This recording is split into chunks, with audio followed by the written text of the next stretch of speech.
Next chapter क्या है? उर्दू का इब्तदाई जमाना। उर्दू के इब्तदाई जमाने को पढ़ने से पहले इसकी तारीख की तरफ हम लोग गौर करेंगे। सबसे पहले हम हमारी अपनी बात हुई, इससे पहले क्या है कि मोहम्मद बिन कासिम का जमाना आया। मोहम्मद बिन कासिम।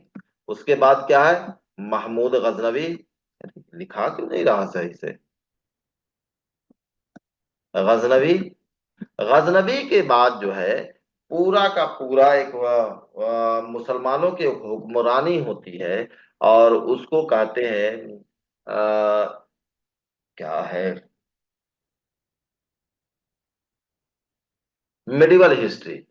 ये पूरा हिस्ट्री को तीन हिस्सों में डिवाइड करते हैं, एंशियंट है, मिडिवल है और मॉडर्न है।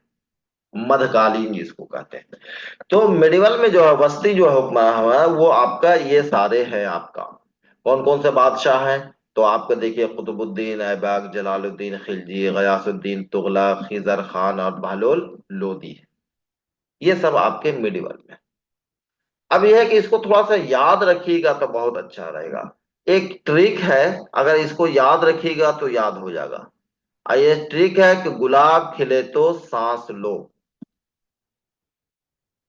ठीक है, गुलाब खिले तो सांस लो, ये ट्रिक है खुद का वह है। अगर आप चाहें तो आप दूसरे ट्रिक से याद कर सकते हैं। गुलाब से गुलाम हुक्मरान। अब ये मत कहिए कि गुलाम तो गैन से होता है और गुलाब गाफ से होता है, याद करने के लिए डर लगता है मुझे। तो गुलाब यानी गुलाम हुक्मरान, खिले, खिले से खिलजी, तो से तुगलक, सांस में सा से सैयद, और लो मतलब लोधी। ये सारे वंश है आपका, सिलसिला है। गुलाम हुक्मरान, खुलजी हुक्मरान, तुगलक है, सैयद है, लोधी है, सिलसिलेवार तरीके से आया है। ठीक है। ये सारे हुक्मरान हुए, गुलाम वंश, खिलजी वंश, तुगली वंश, तुगलक वंश, सैयद वंश। अब इनको जो है कायम करने वाले कौन थे? तो क्या इसको याद रखना है, कुतुब जल गया खीर बनाकर। कुतुब से क्या है? कुतुबुद्दीन ऐबक। कुतुबुद्दीन ऐबक ने क्या बनाया? गुलाम हुक्मरान, पहला हुक्मरान। जल गया जलालुद्दीन खिलजी, खिलजी हुक्मरान। गयासुद्दीन, गया से गयासुद्दीन तुगलक, क्या है? तुगलक डायनेस्टी को बनाया। खीर मतलब खिजर खान, जिसने सैयद डायनेस्टी बनाया।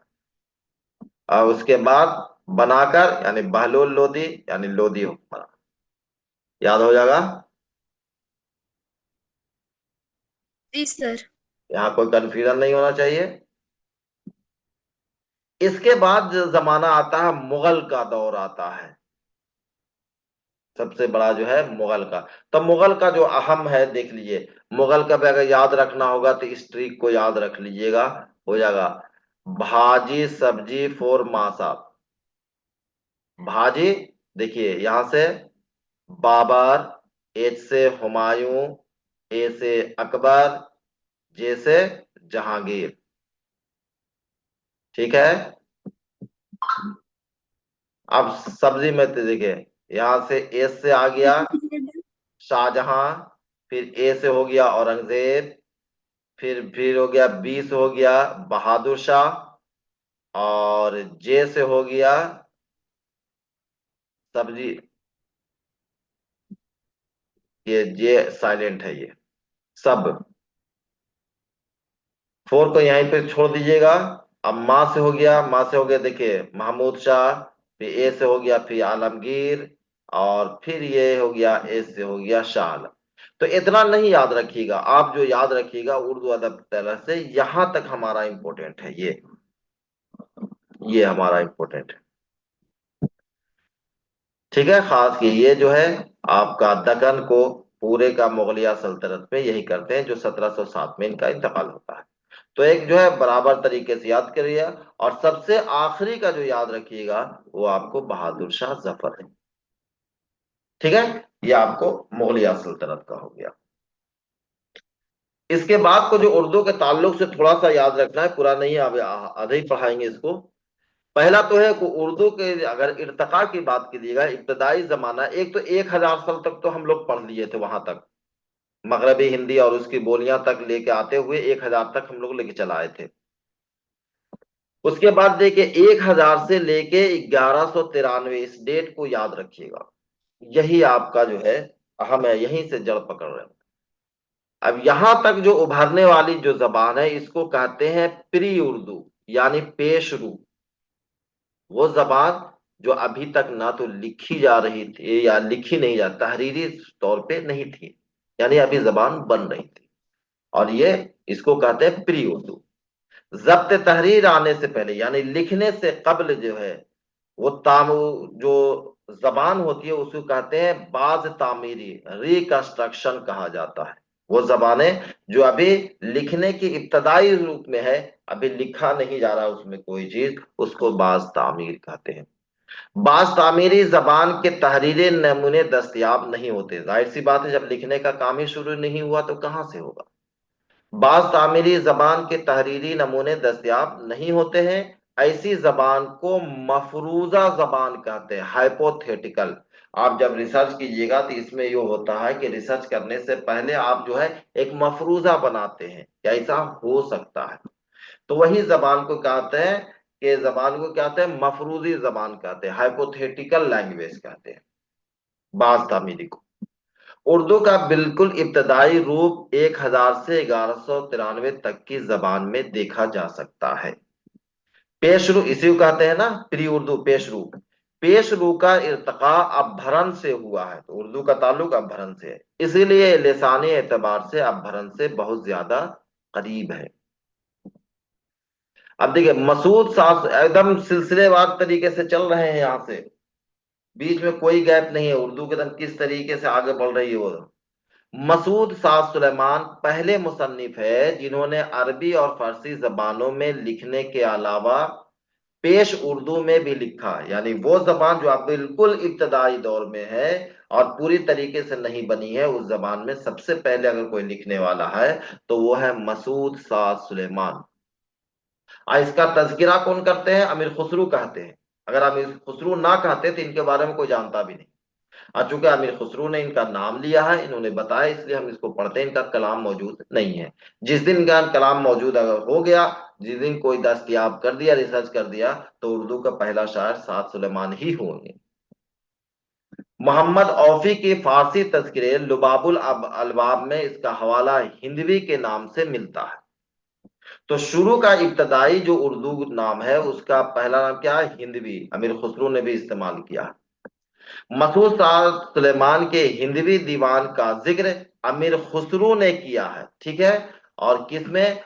उनके जो किताब है गुर्रतुल कमाल, उसके दिबाचे में साद सुलेमान का जिक्र किया है, इसीलिए हम लोग इनको पढ़ते हैं, जानते हैं, वरना हम नहीं जानते। और ये कौन सी उर्दू थी? हिंदवी का कह रही थी। और इस जमाने में पूरी जो है ऑफिशियल जबान कहिए या लिखने पढ़ने की जबान जो थी वो फारसी थी, और मकामी जबान इस लायक नहीं थी जो उसमें लिखा जाए। वो शुरू से हम लोग देख रहे हैं कि पढ़े लिखे लोग मकामी जबान को अहमियत नहीं देते थे, बाद में उसकी अहमियत बढ़ती थी। अब शुमाली हिंद में देखिए तो कदीम उर्दू के देखिएगा तसनीफ में अगर कोई अगर कुछ मिलता है तो वो है आपकी बिकट कहानी मोहम्मद अफजल अफजल की है, ठीक है। और वो क्या है? देखिए किस तरीके से, सभी सखिया पिया संग सुख करत हैं, हमन सी पापिया नित दुख भरत है। यानी सभी जो है हमारी जो सहेलियां हैं वो अपने महबूब के साथ क्या सुख कर, यानी खुशी से है, जबकि बल्कि हम ही जो है प्यासी जो है वो क्या है, दुख भर रहे हैं। ये इस तरीके से उर्दू है। इसी तरीके खूबी में से ये भी है कि माजी मुतलक बनाने में मादे के साथ या का इस्तेमाल किया जाता था। मसलन गोरखनाथ के यहाँ रहिया, चरपतनाथ के यहाँ मिलिया, रहिया मिलिया खाइया, ये सारी जबानें बोली जा रही थी। इसी तरीके से उर्दू के जमायर में देखते हैं कि हम, तुम, तुझ, मुझ, वो, मेरा, मेरे, आप, अपने, जो, उन वगैरह का इर्तिका 1000 से लेके 1200 तक में आ चुका था। यानी 1200 होते होते हुए जमीर का जो है इस्तेमाल होना शुरू हो गया था, लिखा जाने लग गया था, शायरी में थोड़ी थोड़ी जो है उसका इस्तेमाल होना शुरू हो गया था। अब बाकायदा अगर आगाज कहा जाए कि उर्दू का बाकायदा आगाज जो है वो 1100 ईस्वी से है। बाकी 1000 से लेके 1193 के बीच की जो दूरी है उसको हम लोग कहेंगे प्री उर्दू, पेशरू कहेंगे। 1193 से उर्दू का बाकायदा आगाज होता है, और यही जो है फतह दिल्ली का भी है। दिल्ली में को सबसे पहले फतह किया जाता 1193 में। शुमाली हिंद में अपने इर्तिका की पूरी एक सदी मुकम्मल करने के बाद, यानी 1193 है ना, तब 1294 में ये दक्कन पहुंचती है। ठीक है। ये जबान 100 साल के बाद कहाँ पहुंच रही है? दक्कन पहुंचती है, जहां औरंगजेब की वफात 1707 तक ये आजादाना तौर पर फलते फूलती और परवान चढ़ती है। देख लीजिए उर्दू को। उर्दू का बाकायदा आगाज कब हो रहा है? तो 1193 में हो रहा है, और उसके 100 साल तक यानी 1294 तक ये उर्दू जो है टूटी फूटी जो है बोलने वाली है, वो आपका शुमाली हिंद में है। और 1294 में ये दक्कन पहुंच रही है, दक्कन में जा रही है। और दक्कन में जाने 1294 से लेके 1707 तक, अभी देख रहे थे कि 1707 तक ये आपको दक्कन में पूरे के पूरे उर्दू जी। परवान चढ़ी है। आपको 1294 से लेकर 1707 तक दक्कन में उर्दू परवान चढ़ी है। शुमाली हिंद में कोई काम नहीं होता, उर्दू का कोई काम नहीं होता इस दौरान। दक्कन और शुमाली हिंद में 1200 से लेकर 1700 के दरमियान जिस जबान का इर्तिका हुआ उसे कदीम उर्दू के नाम से मौसूम किया गया है। ठीक है। तो याद रखिएगा, कदीम उर्दू कब से है? तो 1200 से लेकर 1700। ठीक है। आपको कदीम उर्दू का नाम दिया गया है, जो कि दक्कन में।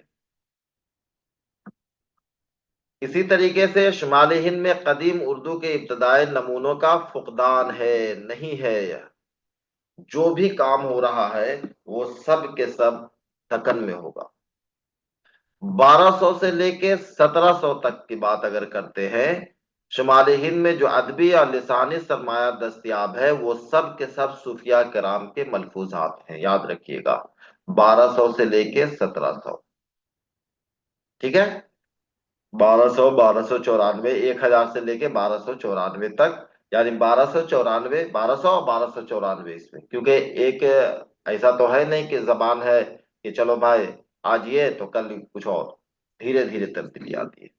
तो 1200 से लेके 700, 1700 तक, यानी औरंगजेब के वफात तक का जितने भी सूफिया का, जितने भी शुमाली हिंद में जो भी तख्लीकात हैं, जो भी उर्दू के नमूने हैं, वो सब के सब सूफिया कराम के मलफूजात हैं।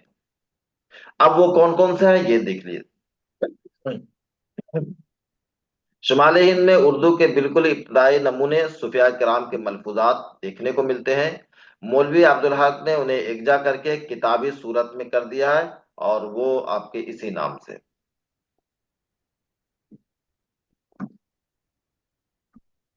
अब देखिए सूफिया कराम में भी अहम नाम कौन है? शेख फरीदुद्दीन गंजशकर, शेख हमीदुद्दीन नागौरी, शेख बहाउद्दीन बाजन, शेख अब्दुल कुद्दूस गंगोही, शेख फरीदुद्दीन बू अली कलंदर, शेख शरफुद्दीन यहया मुनेरी। ये अहम नाम है सूफिया कराम का। इनका देखते हैं, फरीदगंज शकर का देखते हैं, इनसे बाबा फरीद भी कहते हैं। ख्वाजा कुतुबुद्दीन बख्तियार काकी के मुरीद और खलीफा थे। शेख फरीदुद्दीन शायर भी थे, इनसे मंसूब पंजाबी दोहे सिखों के मजहबू किताब गुरु ग्रंथ में शामिल है। ठीक है। इसी तरीके से बू अली कलंदर देखते हैं, कहाँ के रहने वाले थे? पानीपत के थे, और ये अमीर खुसरू के हम असर थे। यहिया मुनेरी के, इनका ताल्लुक बिहार से है। बकौल मौलवी अब्दुल हक आप पूर्वी और हिंदी भाषा के शायर थे। अब सूफिया कराम में सबसे बड़ा नाम अमीर खुसरू के आता है। कदीम उर्दू के सबसे पहले और अहम मुसन्निफ अमीर खुसरू है। कदीम उर्दू कब है? आपको 1200 से लेकर 1700 के बीच का जो है वो आपको कदीम उर्दू है। और इसके सबसे बड़े शायर हैं अमीर खुसरू, जिन्होंने अपनी गजलें और पहेलियां जबान देहली में तसनीफ की है, और इन्होंने उर्दू को हिंदवी कहा है। खुसरो ने गीत भी लिखे हैं, और पहेलियां और कहा मुकरनियां भी लिखी हैं। कहा मुकरनियां भी लिखी हैं। क्या है ये? बोलिए, कुछ बोलना चाह रहे हैं तो। नहीं बोलना चाह रहे हैं, अब बीच में बोल के सब गड़बड़। कहम करनिया किसे कहते हैं सर? वो तो मैं बताता ना, लेकिन किसी ने कुछ और भी कहा। हाँ, तो पहेलियां और कह मुकरनियां। कह मुकरनियां जो है, दो लफ्जों से मिलकर कह प्लस मुकर जाना। अब तो समझ में आ गया होगा। यानी किसी बात को सबसे पहले, यानी चार मिसरों का होता है, पहले कोई बात कही जाए, अब उसके बारे में अगर कुछ बोला गया तो उससे मुकर जाए। यानी महबूब की बात की जा रही है, पूछे कौन से महबूब की बात, तो मुकर जाए। तो कह मुकरनिया उसको भी कहते हैं, कह के मुकर जाना। लेकिन सबसे अहम बात यह कि उन्होंने उर्दू में रेख्ता गोई की रिवायत कायम की, जिसमें खड़ी बोली के अव्वलीन और इब्तदाई नमूने मिलते हैं। इनकी खूबी ये है कि इन्होंने जो शायरी की है वो ऐसा किया है, कहा जाता है कि मुंह का जायका बदलने के लिए क्या है कि मुख्तलिफ दूसरी चीजें खाते हैं। इसी तरीके से ये गोया जो अमीर खुसरो जो शायर थे वो फारसी के शायर थे, लेकिन कभी कभी वो मकामी जबान, ये खड़ी हुई बोली की जबान इस्तेमाल करते थे। कभी एक मिसरा उर्दू का तो दूसरा मिसरा फारसी का, कभी एक मिसरा में आधा जो है फारसी आधा उर्दू लिख लिया कर लिया करते थे। इसीलिए कदीम उर्दू का सबसे बड़ा शायर, पहला शायर अमीर खुसरो को माना जाता है। नमूना में देख लीजिए, ये फारसी है, क्या है? जहाल मस्की मकुन तगाफुल, दुराए नैना बताए बतियां, किताब हिजरा न दार मैजा, न लेहु काहे लगाए छतिया। है ना? जहाल मस्किन मगे, यानी मेरे हाल पे क्या है, गफलत मत कर। महबूब को कर रहा है कि मेरे हाल पे, जो मेरी हाल है उस पे तू गफलत मत कर। और दुराए नैना बताए बर, यानी अपनी नजरें दिखा और बातें कर। कि ताब हिजरा नदार में जा, यानी जुदाई का ताब जो है, ऐ मेरे महबूब मैं नहीं ला सकता। नले हो काहे लगाए चकिया, तो क्यों नहीं अपने पास बुला के अपने छाती से लगा ले। तो ये सारे थे अमीर खुसरो की शायरी थी। नमूना है। प्रोफेसर मसूद हुसैन खां का ख्याल है कि खुसरो के यहाँ तीन किस्म की जबानें मिलती हैं, वो याद रखिएगा। कौन है? पहला, ठेठ खड़ी बोली जो मकामी जबान में होता है, खड़ी बोली और ब्रज भाषा जो है। खुसरो के गीतों की जबान आम तौर पर ब्रज भाषा है। पहेलियां और कहा मुकरनियां वगैरह खड़ी बोली और ब्रज भाषा दोनों में मिलती है। अब एक और नाम आता है नामदेव और कबीरदास, और तीसरा नाम है नामदेव, कबीरदास और गुरु नानक। इनके कलाम में भी उर्दू के नमूने मिलते हैं। नामदेव, कबीरदास, गुरु नानक ने खड़ी बोली के शक्ल में उर्दू को शुमाली हिंद के एक बड़े हिस्से में फैलाने, नीज पूरब तक पंजाब और पंजाब तक दक्कन रिवाज देने में, क्योंकि देखिए नामदेव हो, कबीरदास हो, गुरु नानक, ये क्या है, इन्होंने मजहबी चीजों को मकामी जबान में फैलाया है। तो इनका भी बड़ा किरदार है उर्दू को फरोग देने में। नामदेव का नाम आता है भक्ति तहरीक से, एक पूरी पूरी तहरीक चली थी, हम लोग को नहीं पढ़ना, हिंदी वाले को पढ़ना। और ये मराठी जबान के मुस्तनद शायर थे। कबीरदास भी देखिए, इनका ताल्लुक पूरब से था और बनारस के रहने वाले थे कबीरदास। कबीरदास भक्ति तहरीक के बड़े शायर थे, अलमबरदार थे। इनके कलाम गुरु ग्रंथ साहब, अच्छा गुरु ग्रंथ जो क्या है कि वो जैसे हम लोगों का कुरान है उसी तरीके से पंजाबी जो है उनका एक मजहबी सहीफा है वो। अब उसमें ऐसा नहीं है कि सिर्फ पंजाबी जबान में, बहुत सारे लोगों के अकवाल जो है या शायरी वगैरह उसको उसमें शामिल किया गया है, उसको इकट्ठा किया गया, उसको गुरु ग्रंथ कहा है। अब मेरे खुद ये देख कबीर क्या, देखिए क्या है, कितना बेहतरीन दोहा है कि चलती चाकी देख कर दिया कबीरा रोए, दो पट भीतर आई के साबित न गया, साबित गया न कोई। है ना? वो चक्की को चलते हुए जैसे आटा जो है पीसते हैं, गेहूं को पीसते हैं, उसको देख के ये महसूस ये कर रहे हैं कि जिंदगी भी इसी तरीके से रात और दिन के, जिस तरीके से चक्की को देखते हुए इनको एहसास हुआ कि इसके बीच में आने के बाद जो है गेहूं जो है वो क्या है, आटा बन जा रहा है, उसी तरीके से इंसान है दिन रात के चक्के में पिसता जा रहा, कोई इससे बचता नहीं है। इसी तरीके से गुरु नानक है, एक मजहबी पेशवा होने के अलावा पंजाबी के एक कादिरुल कलाम शायर भी थे। उनके कलाम में पंजाबी के साथ खड़ी बोली के अल्फाज और तराकीब मिलते हैं।